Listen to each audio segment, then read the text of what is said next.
Hello, and welcome again to another edition of the Post-Council Meeting News Conference. We do this after every meeting of the Marshfield Common Council, and today we'll be looking back at the meeting held on Tuesday, December 13th. With me is Mike Warren, representing the Hub City Times. Mike, great to have you with me here today, and take it away. All right. Thank you, Steve. Normally I'm, somebody who likes to go in order.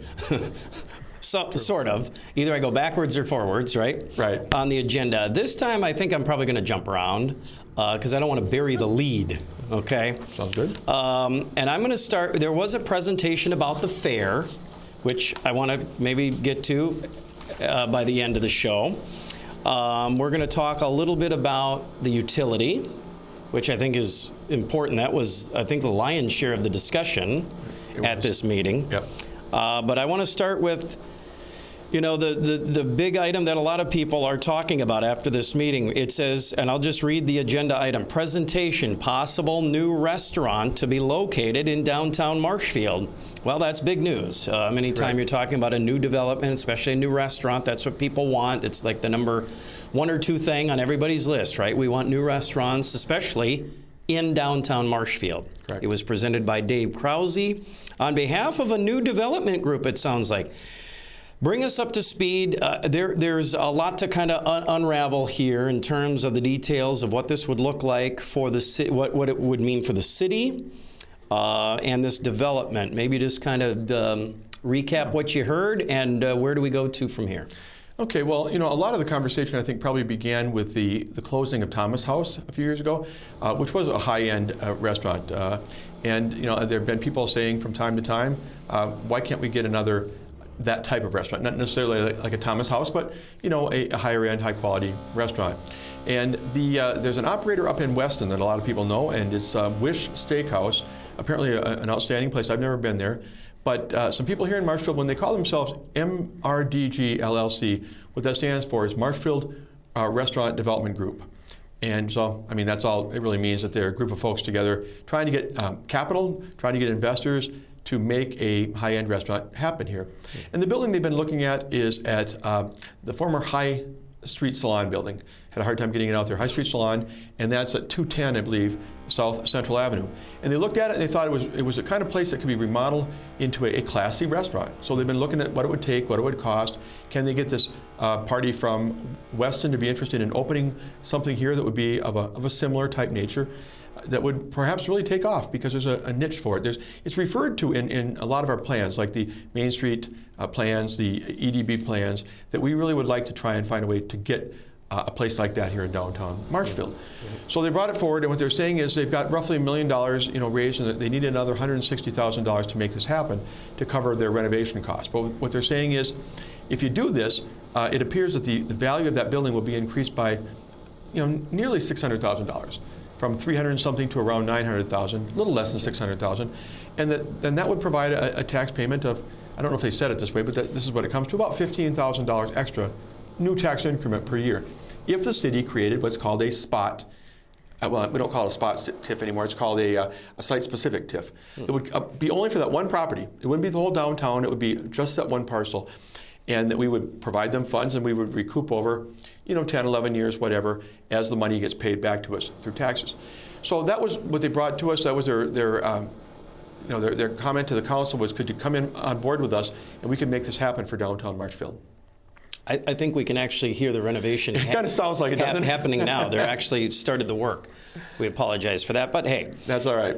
Things are moving in the city. They're moving. Good point. Including the wall. But okay, so one thing I want to clarify right off the bat. I thought I heard in there somewhere where you said TIF. Correct. Site-specific TIF. Now, I know I've heard that term before. We've done this before in the city. Yeah. And maybe you can give us an example or whatever as we talk about this. But I want to clarify. So Dave Krause was the presenter on behalf of this MRDG, right? LLC, yep. LLC. And he was coming to the council not to just, say, hey, by the way, we're working on this new restaurant. He wasn't there just to share his good news with the council. Correct. He was there for a specific reason. He was there asking for city money, right?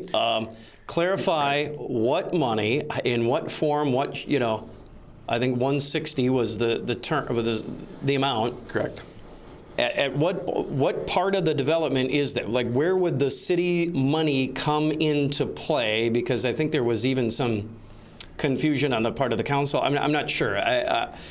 Explain that part of it. Where would the city's money go? What would it specifically be used for, and how would you get it paid back? Yeah, okay. First of all, we don't even have a TIF district there right now, so we'd be creating a new one. There was a downtown one that is really kind of winding down. You can't spend money in it anymore. It's kind of paying off over time and got a few more years to run. This would be creating a new one, an overlap, if you will, just for that one parcel. And we couldn't create it until 2023, so they know that. We could start working on it right after the first of the year, and it takes about 2 to 3 months to get a TIF district in place. So by the spring, we'd be able to expend monies their direction from this. And of course, it would cost us $15,000 to $20,000 to work with our financial advisor to put this in place. There, you know, a lot of hoops that the state puts you through. So, but that would be the way that we'd be able to provide what's called a development grant. Now, when we do TIF districts, Mike, sometimes we do sewer and water and all that kind of stuff. We put in infrastructure improvements. This would be purely what's called a development grant, where we literally give them cash, but we also make sure there's an expectation of payback. So the way these development agreements are set up, we give somebody money and we say, look, we, based upon what we understand, we ought to get this back in additional taxes over 10 years, let's say. But what happens if you say the value is going to be up here and the value doesn't make it to here? And therefore, I'm making the numbers up. Let's say we expected $15,000 a year in tax payments, but when the day was done and the assessor valued it, we're only getting $12,000 more. Well, every year we'd be coming to you and saying, look, you need to pay us another $3,000 to make us whole for what we expected when we signed this. You're literally guaranteeing a dollar amount of tax payments by doing this. So, and there's protections to make sure that all comes to pass over time. You know, you can imagine legalese and contracts. So that's the premise, where we would be able to invest the money and recoup it over a period of, in this case, you know, roughly, I think 10 to 12 years is what it would take to fully recoup our investment through increment. You would do that as the project goes along?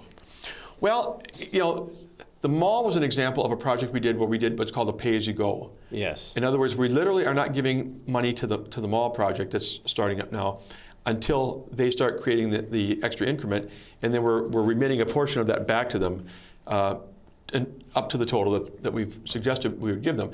In this case, we would literally be providing the money up front for improvements to the building and so forth, and with the expectation that over that next 10 to 12 years, we would recoup our investment. So your money from the city, here's 160 up front right now before this thing even goes, right? Correct. You would actually help it start. Correct. Which is what kind of a TIF is. Right.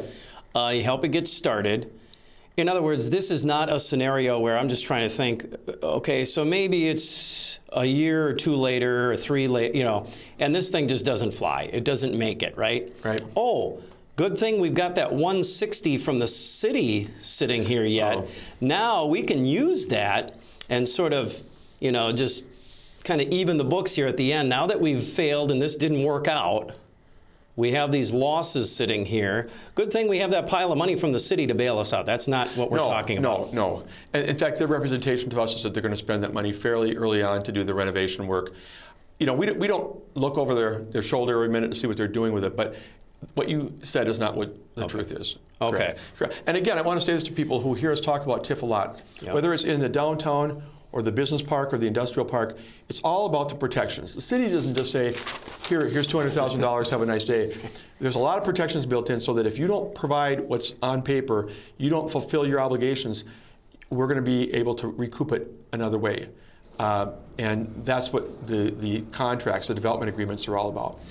Well, and here, if this thing does well, you know, and there are TIFs that have done very well, you actually get back more than what you invest, simply because this thing keeps paying property taxes. It's not like they get to 160 and go, oh, well, I guess we have to stop paying. You know what I mean? You're helping something get back on the tax rolls that is not there now. Right. So it's back on the tax rolls, so the city is getting property taxes, right? Right. That'll pay back the 160 plus future property tax. I'm assuming they'll keep paying their taxes. I mean, maybe that's not how the city looks at it, but you could say, hey, the city put in 160, they're getting that, let's say it's 10 years later. Yeah. we got our 160 back, and guess what? Now, starting in year 11 and beyond, any taxes beyond that is bonus. We're getting more money because this thing is back on the tax rolls, and we helped this thing make money, not only for the developers, but for the city. True to a degree, and you're right to a degree. The property value of this particular property is around $325,000, and they're expecting it to go up around $900,000. So we would continue to get everything that took it from $325,000. The first $325,000, the school district, the county, Tech College, everybody gets their share of that $325,000. Okay. It's the additional $575,000 roughly that the city would collect every dollar of tax from. We get everybody's tax, the whole deal, the whole $25 or $26 per thousand taxes comes to us until our debt is paid off. So once we've paid the $160,000, if there really are no other projects to go on, and there probably won't be in a one-site TIF district, then we would get it back on the full rolls, and then the county, school district, and Tech College would start getting their share of that additional $575,000. But you're right in the sense that we would continue to get our $10 roughly per thousand. Right. Infinitely. Whether it's a share or not, it's right. Still revenue that you're not getting now. Correct. Yeah. You're right. Okay. Interesting. Yep. Okay, I just wanted to clarify that because people get, they hear that the city is giving money to, a project, right? They hear that and they think, oh, well, here the city goes again, Right. And they have this mindset that, oh, the city, why is the city getting involved with the development? Well, right. It's just a little bit of an incentive, I guess you could say, right? That's what Correct. kind of TIFs are. Say, here's some money, get started. We create some property tax. You get on the, we're all helping each other, sort of thing. Correct. And for the benefit of the viewers, which is why we're doing this program, right? Yep, right. The council has not affirmatively acted on this project. Okay. I mean, they had a good presentation from Dave Krause. They took it under advisement. They're talking about it, whatever. But I will say this, that our TIF districts are doing really well. A lot of people think of TIF as kind of like a game, a gimmick, move the shells around. It's government trying to trick us. We have, I think, 8 active TIF districts right now, and they're all faring very well. They've been thought out well. They've been planned well to make sure that we can recoup our investment over a period of 20, 25 years, whatever. And, we do not have any failing districts. So the 160 may not even happen. The site-specific TIF, I mean, the count, ultimately this is a common council decision, right? Right. And so the council may come back at some point and say, you know what, sounds like a good idea, but we're just not, or maybe it's a 6-4 vote or something, and the council just votes, no, let's say this 160 doesn't fly. Now maybe the developers still say, well, I think we can probably come up with that somewhere else, and this thing could still move forward without the city's involvement. Correct. Very true. But the 160 may not even happen from the city, right? Correct. Yeah. Okay. There's been no agreements or commitments or anything like that toward this project. In fact, if you think back to the mall project, they presented the idea of, I used to say blowing up the mall. That was a bad phrase, but changing the whole model, and the whole idea of getting Hobby Lobby and those other stores was to try and make it more front instead of mall-like, because malls aren't very popular, to make them front-facing and have individual entrances. But we had multiple conversations about that project before we finally decided to invest in it. So what we want to do is have people make their presentation and be heard, have Q&A with the council. Okay, we understand what you're doing, we understand the benefits, we understand what you're asking for, thank you, and then they can take those kind of things under advisement. It could be weeks or months even. When do we expect the council to... Yeah, I'm not going to comment on this one. I just will say that they can, these kind of things don't always happen right away. Okay. I'll just leave it at that. We don't know. Okay. The council is still sort of chewing it over a little bit, or considering. They've heard the proposal. They've heard the presentation, I guess. They've heard the ask, right? Correct. And now it's just... And that, the developers would prefer that they're sitting in closed session with the council. And the reason you can't do that, and I've talked about this many times with the city attorney, is the reason why we're in closed session on a development is so we can talk freely. Wait a minute. How about, what if we give them, our bottom line is 50,000, but right now just offer 25 right now, okay? But if we have to go to 50, you don't want that on TV. You don't want that, people seeing that. You don't want the other person hearing that. So that's why we don't allow the developer to be in a room with the council in closed session, because that would give the impression that, wait a minute, you're just trying to do the public business away from the public. If you're really trying to figure out your bargaining strategy, why are they sitting there across from you? So we don't allow developers and people with projects to come into closed session. They present publicly, answer questions, make their case, and then they can be talked about later in closed. And that's kind of where it's at right now. Well, yeah, they moved it to the open session part, and they made their pitch. They made their pitch. Correct. So stay tuned, I guess. We don't know what might happen from after the presentation. It's not on an agenda. It's, again, in sort of the closed session phase somewhere. I'm not really at liberty to comment right now where this will go, but we're not sure where it's at. But yeah, I mean, that's the process, and I think you'll see more of that as presentations from developers come forward. Okay. All right. So ignore that noise in the background. Nothing is happening. There's no development going on behind the wall. No, nothing's happening. The guy behind the curtain, behind right? the wall. I'm in the Wizard of Oz suddenly here. Correct. Ignore that man behind the curtain. Okay. Let's go on to... I think the lion's share of the meeting was spent talking about Marshfield Utilities. Let's try to tackle this one. Yeah. I've been covering council meetings for a long time. I don't know that I've ever heard a more confusing discussion than this one. I'm trying to think back. So Nick Cum, general manager, right? Is he general manager? Yep. Of the utility. Correct. Utilities. Yep. Marshfield Utilities. The electric and water. Water and light, right? Yep. Whatever we called it back in the day. Yep. So the utilities.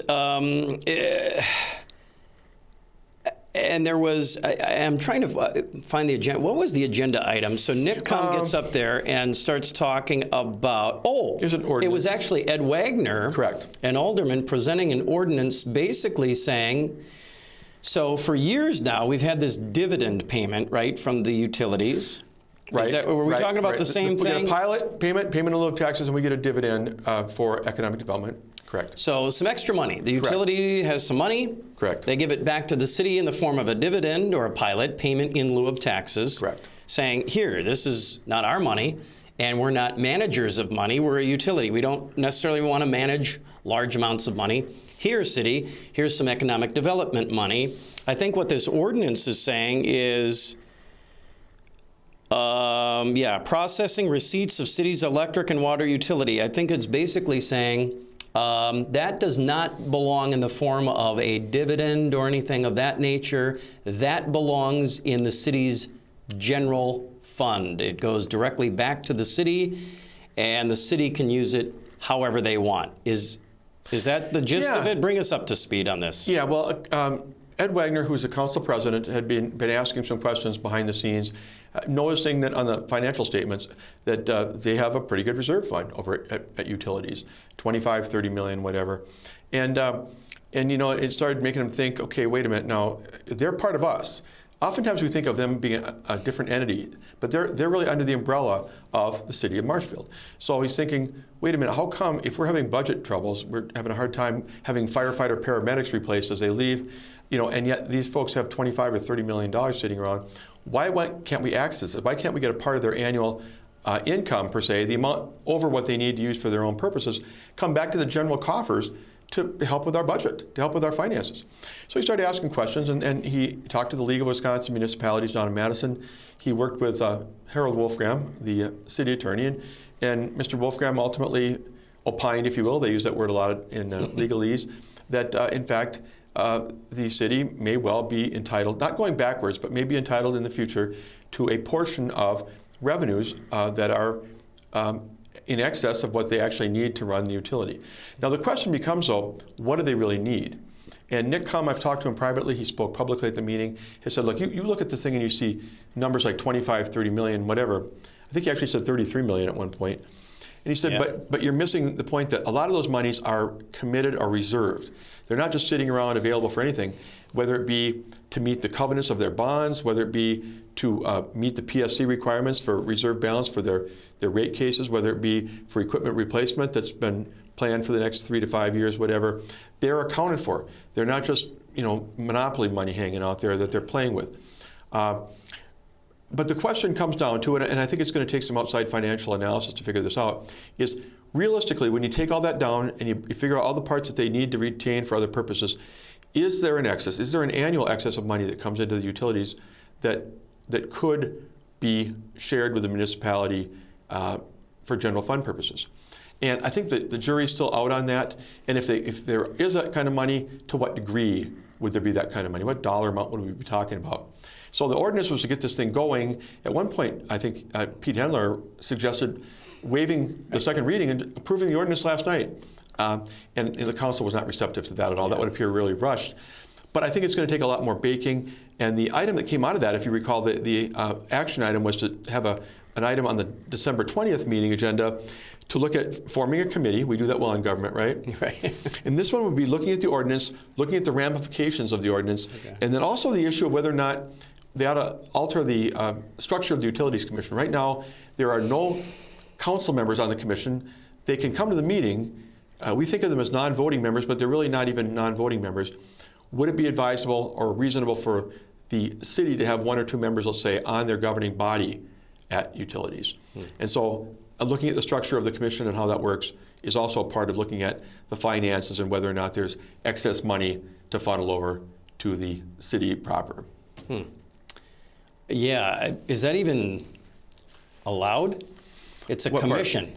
It's a commission. So can you even put aldermen on a commission like that? I believe that you could, but Okay. our current ordinance, Chapter 14 makes it very clear these are 5 private citizens. They're not elected officials. And I think at a time they probably felt it was best to keep it separate.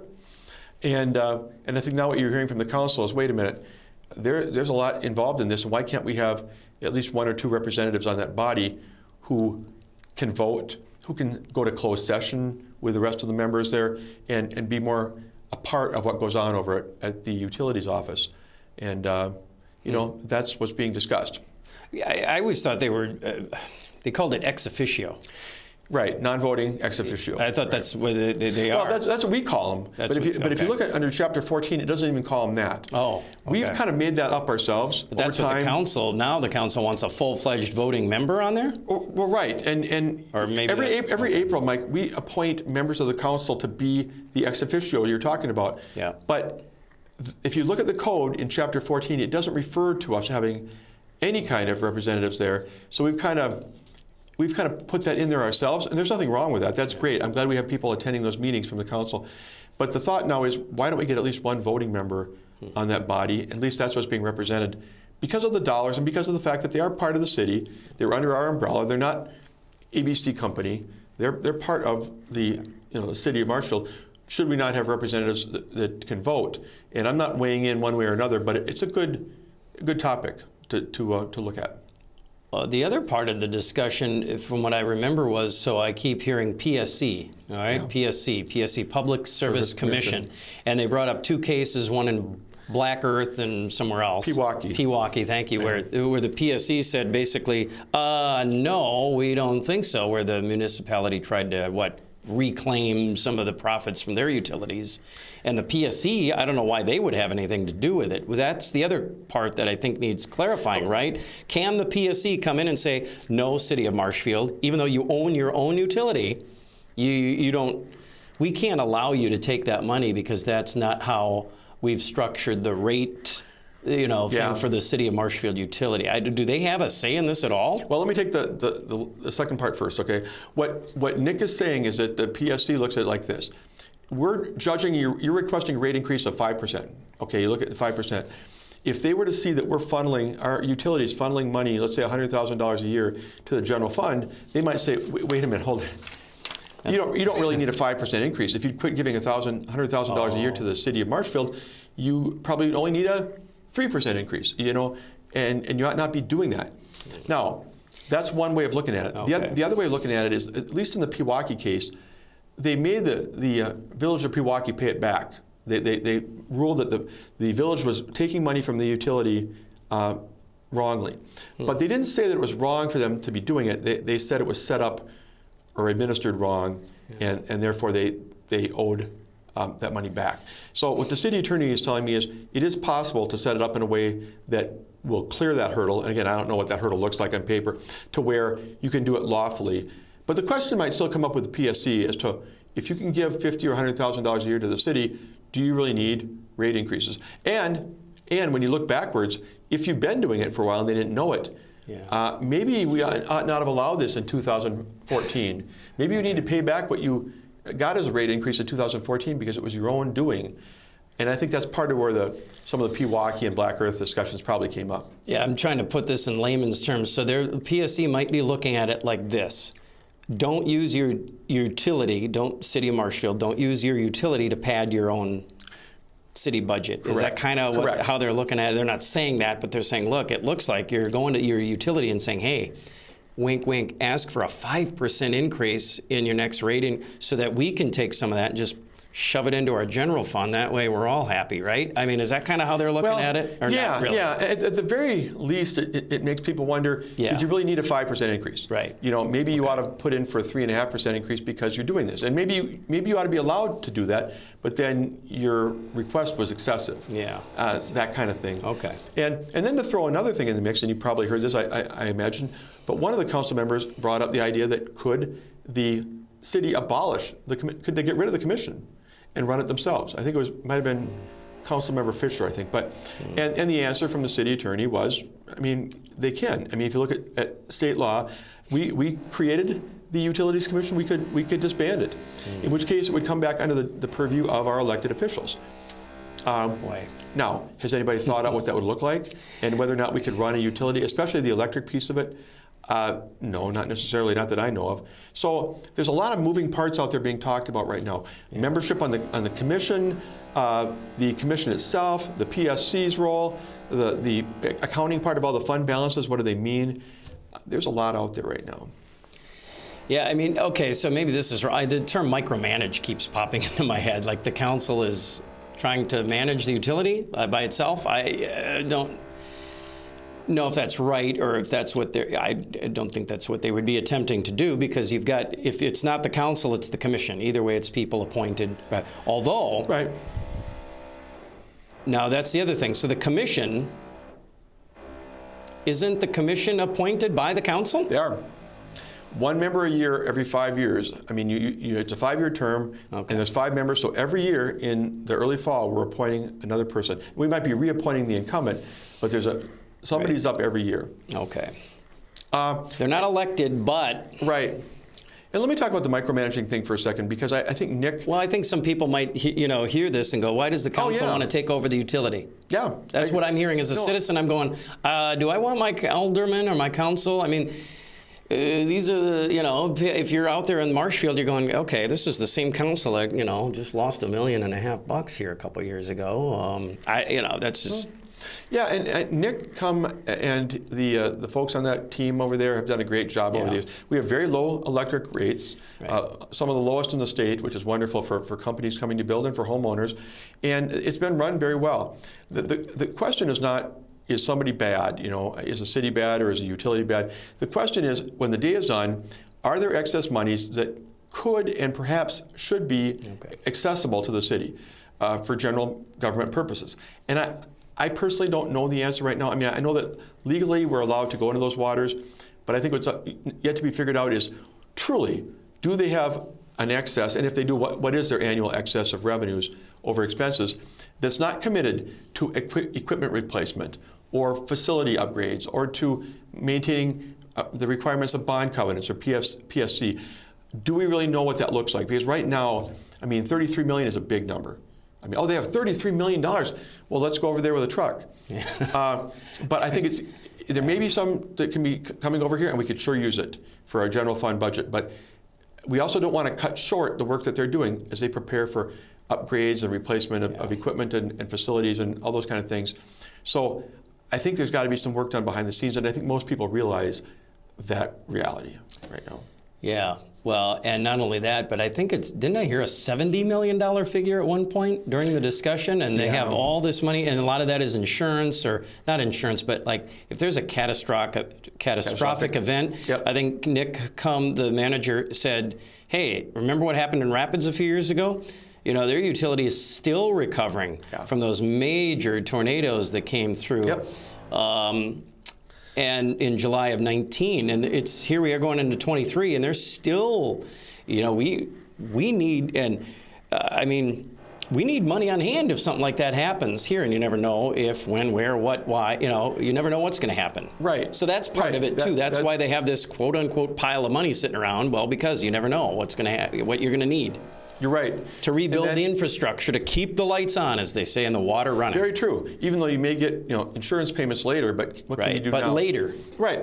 And then you have the whole thing about being proactive. I mean, they are looking at solar power. They're looking at power grid issues and how they would deal with it in terms of being able to find power. So, I mean, there's a lot to the utility that the average person doesn't see and doesn't know anything about. And that's why I'm saying there's got to be a lot of work done to determine whether or not there really truly is money that could be made available to the city that isn't needed for either a current or a future purpose of the utility. Well, and then that also goes to the argument of then why would you want to get rid of the commission? If there's so much going on at the commission and the council deals with so much more already, why would you want to hand them the utility and say, oh, by the way, everything else you're doing on the council, run the utility too. I think that's why we have the commission in place. They deal with so much already. That's probably why the commission was created in the first place. I don't know. It just seems like the council, again, the discussion went from, should we get some of this excess money to let's get rid of the utility commission. How did it go from that to that in the span of an hour?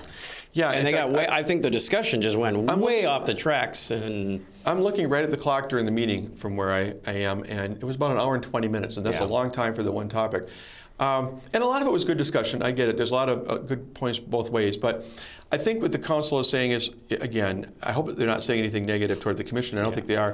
But what they're saying is, being that they're under us, they're part of our umbrella, maybe we ought to have one or two members on that body that are members of the council to be able to be involved, to be able to report back. Now, they can report back. And we have two people in Adam and Tom that go to the meetings, and they sometimes will tell us what's coming around the bend. But to be more of an active, involved part of it, and you can make an argument both ways. I think they never would be a majority. They're not allowed to be a majority, but they could potentially be a minority to be a voice. Okay. All right. Well, that was the first reading. I think what they even said then eventually as they got through some of the other, stuff is let's, normally a second reading is right away at the next council meeting. Yeah. Now, in this case, the next council meeting comes a week later. Yeah.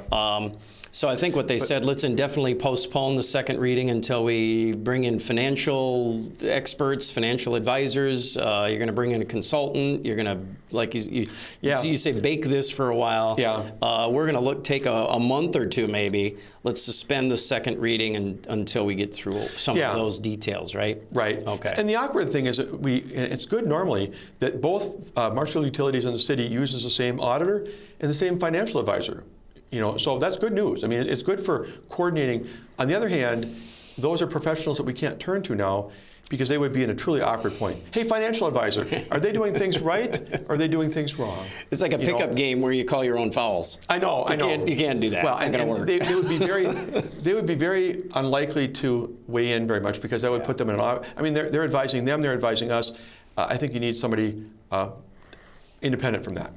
Well, as we often say, stay tuned, right? Yep, we'll have this discussion in a few months again and find out where they're going with it. We'll find our way through it. Okay. All right. So the other thing that I mentioned right at the top of the program was, and let's get back to it. That was the other thing that caught my attention. The fair, the Central Wisconsin State Fair, got an update from the executive director, Dale Christensen. Yep. The headline there for me basically was, guess what? Attendance was up, revenues were down. We lost $30,000, but we had more people come to the fair. That was it in a nutshell, as he talked about a lot of other things that, the circumstances that led to it, and then sort of a little peek into the future, maybe some things he'd like to do at the fair, some things that they've got coming up, kind of brewing in the background. So it was a very comprehensive update from Dale in terms of what's happening with the fair and at the fairgrounds. Right. He didn't get very deeply into the financial part of it, but what we did pick up, besides the fact that they lost $30,000, is that they did spend some money during the year in ways that he was saying that they needed to for a while. So in other words, I guess kind of the picture is maybe if you went backwards financially at home, but you finally, during the year, you repaired the driveway. You did some things that have been needed for a while. I mean, not a good sign to lose money. That's never a good sign. But that they maybe made some investments that were positive. And it was good to hear that the attendance was up, especially since 2 of the days were pretty ugly from a weather washed perspective. out. Yeah. So. Any other things came from that you heard, that maybe the city would be concerned or excited about or whatever, Not really, except I think that, although different people on the council and staff members maybe look at the report, good, bad, or otherwise, we always have to work with them. I mean, I don't think anybody ever wants to see the fair not be held here. It's good for our economy. It's good for the whole area to be able to have the Central Wisconsin State Fair. So I think that in good times and in bad, you're going to see the city try to work as closely as they can with the Fair Board to try and keep the fair going forward in a meaningful way. Every year has challenges. I can only imagine what it costs to get talent for the musical part of the fair. I have no idea what it takes to get a quality band, and they try every year to get a good mix of performers and a good mix of different attractions at the fair. Right. So, it just depends on how big a name you want to go for. Big names go for $75,000 to $125,000, $130,000. Lesser known acts, maybe you can get them for $30,000 to $40,000 to $50,000, somewhere in there. But even still, that's a pretty big chunk of change. So, people always say, why can't we get You could, but then the other 5 nights might be Joe and his accordion or something. Or Steve and Mike and their council show. Hey, that'd be great. Let's do the council show live from the fair. Yeah, what are we going to charge? No, we're going to pay them to do it. We're Probably have to. That's going to lose money too, believe me. Okay. It's a negative in the end. It's good to hear though that. Yeah. I mean, they're trying. They're really they're trying. But it's Mother Nature decides the fate of the fair every year. It really does. I mean, you can't get people to come if it's pouring rain. And was it 2 years ago when we had? I mean, it flooded. I mean, there were people who got so bad at one point that a rig brought in to get a guy out of the mud got stuck himself. Yeah. So okay. The other thing, I don't know how big of a deal this is, or big. It's not headline news per se, but I'll go to the fire department issue that the fire chief Pete Fleddy brought to the council. So I'll just read this because I'm not sure what it meant as I watched the presentation. Decontamination of foam wagons, disposal of waste foam, and replacement of 4 275-gallon totes of foam. Is this the PFAS thing that they want to get rid of that's causing so much problems? It's got to be disposed of. It's very hazardous and very expensive to get rid of. And so, the utilities is helping us do this. I mean, this goes back with a little history that ties back to utilities. And so we're putting up the upfront money, and they'll be replenishing it. But we got to get rid of all this. We got to get all new foam for firefighting. PFAS, I don't think people realize what a big deal it's going to be. Maybe they hear the word and they kind of whatever. But it's in a lot of things, and it's going to be the thing that you're going to hear most in the next few years about how to try and combat it. When a substance is in almost everything that you deal with, at home even, I mean, whatever is around your house, it's very hard to combat. But this is really something that firefighting operations across the state and across the country are having to spend a lot of money trying to comply with. And this will be helpful to us. They're trying to get rid of it right now. Yeah, we hear that's the noise. Right behind us, actually. Yeah, right behind us. There's some PFAS going out the door. Don't ask me what that stands for. It's really long and. It is. The PFAS, right? Correct. Okay. What am I missing? What else from the meeting? I guess there was. Do you want to do the insurance? Thing. There was a request, I guess, an ask of an alderman. It says presented by Mike O'Reilly, Alderperson District 9. Review the procurement process for the city's property and liability insurance. Can you explain that one? I can. Or try? There are a lot. Yeah, I will. The council and a lot of members are really in tune with this, depending upon the topic. But they want local contractors and local vendors to get as much business from the city as they can, which is good. I mean, we want the city to do well. We want we talk to the chamber a lot, the downtown people. We want to see the local contractors get, when we do projects, we want to use as many local contractors and vendors as we can.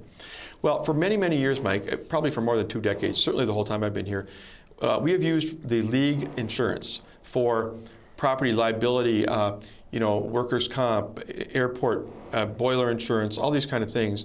And because they have a pretty good package that they do with us, and they work well with us, we get dividends from them as a result, based upon how we do and stuff like that. So it's been very good for the city.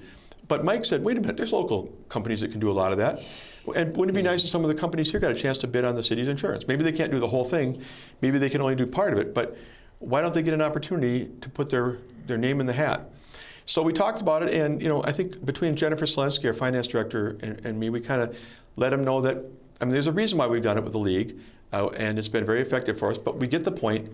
And so for the 2024 budget going forward, as we wrap up 2023, and we'll start working on this now, we will put it out there for other people. We'll put it out there for local contractors and others.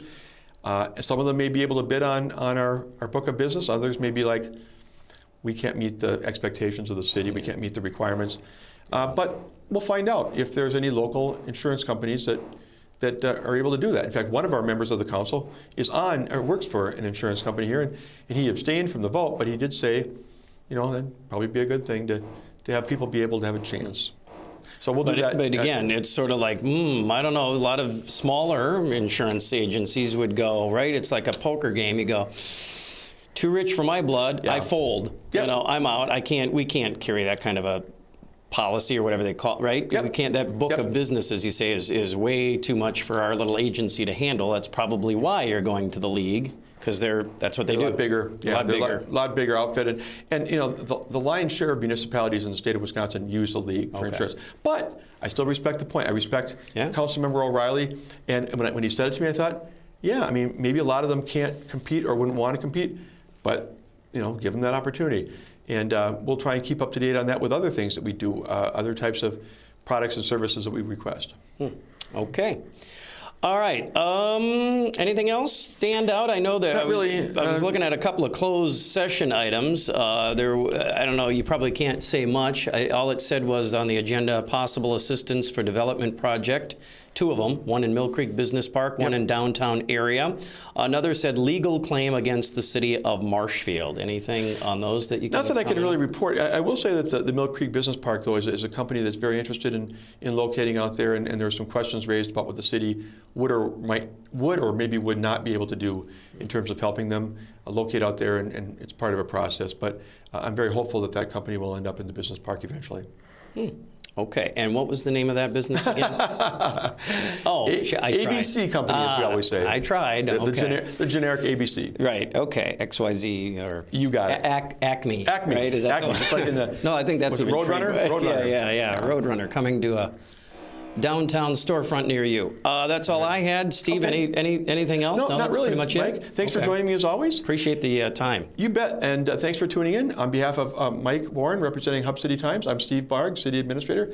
Thanks for tuning in. We'll see you next time on the Post-Council Meeting News Conference.